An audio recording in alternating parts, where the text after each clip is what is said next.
ආයුබෝවන් සුබ දවසක් කියලා පිළිගන්නවා. අද මම අරගෙන ආවේ අවුරුද්දට වැඩි බබාලට දෙන්න පුළුවන් බිත්තර බත් එකක් ඉතා ලේසියට ඒ වගේම රසවත්ව හදාගන්න විදිය අරගෙන. අපි බලමු කොහොමද හදාගන්නේ කියලා. මුලින්ම තෙල්, බටර්, ගිතෙල් ඕනම දෙයක් එකතු කරලා ඒකට රත්රුණු ටිකක් සුදු ලුණු චුට්ටක් එකතු කරලා හොඳින් මේ විදිහට මම තෙලේ තෙම්පරාදු කර ගන්නවා. ඊට පස්සේ මම මේකට එකතු කර ගන්නවා කජු. දැන් මම කිව්වනේ මේක දෙන්න පුළුවන් අවුරුද්දට වැඩි බබාලට කියලා. මොකද කජු දෙන්න පුළුවන් අවුරුද්දට වැඩි බබාලට නිසා මේ බත් එක වඩා සුදුසු වෙන්නේ අවුරුද්දට වැඩි බබාලට. දැන් හොඳින් මේ සියල්ල පැතුනට පස්සේ මම පැත්තකින් තියලා ඊට පස්සේ ඒකටම එකතු කර ගන්නවා කැරට් ටිකක්. කැරට් ටිකත් හොඳින් තෙලේ තෙම්පරාදු වෙනකොට ඒකට මම බිත්තරේකුත් එකතු කරලා බිත්තරේත් හොඳට ස්ක්‍රැම්බල් කර ගන්නවා.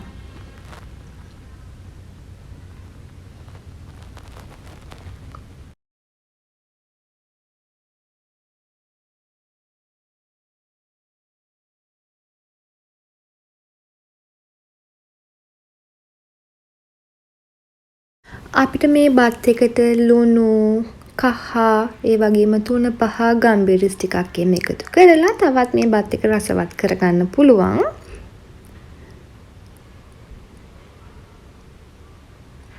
දැන් මම කලින් අරන් තියාගත්ත කජු මිශ්‍රණයට පෝල් කිරි ටිකක් එකතු කරලා හොඳට ක්‍රීම් එකක් වෙනකම්ම මම මේක බ්ලෙන්ඩ් කර ගන්නවා.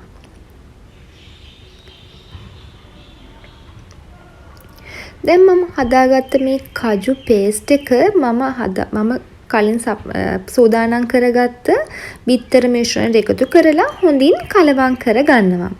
දැන් බිත්තර කන්න අකමැති බබාලාට වෙනස් රසකින් මේ බත් එක හදලා දෙන්න පුළුවන් මේ වගේ කජු පේස්ට් එකක් හදාගෙන බත් එකට එකතු කරාම. දැන් මම මේකට එකතු කරගන්නවා පලා ටිකක්. ඔයගලන්ට කැමති පලා වර්ගයක් මේ වගේ අවසානයේදී එකතු කරගන්න පුළුවන්. පලාට එකතු කරගත්තට පස්සෙම ලිප ඕෆ් කරලා ඒකට එකතු කරගන්නවා උයාගත්ත බත් ටිකක්. දැන් බත් එකේ රස නැති කරන නිසා ඒකට මම උයාගත්ත බත් චුට්ටක් එකතු කරගෙන හොඳින් කලවම් කරගන්නවා. මොකද පලා වර්ග ගොඩක් වෙලා උයාගත්තම පලා වර්ගවල පෝෂණ ගුණය චුට්ටක් විනාශ වෙනවානේ. ඒක නිසා තමයි මම අන්තිමටම පලා වර්ග එකතු කරලා ලිප ඕෆ් කරලා බත් එකතු කරගත්තේ. ඕන මෙලවලු වර්ගයක් පලා වර්ගයක් ගොඩාක් වෙලා උයා ගන්නකොට ඒවල තියෙන පෝෂණය අඩු වෙනවා.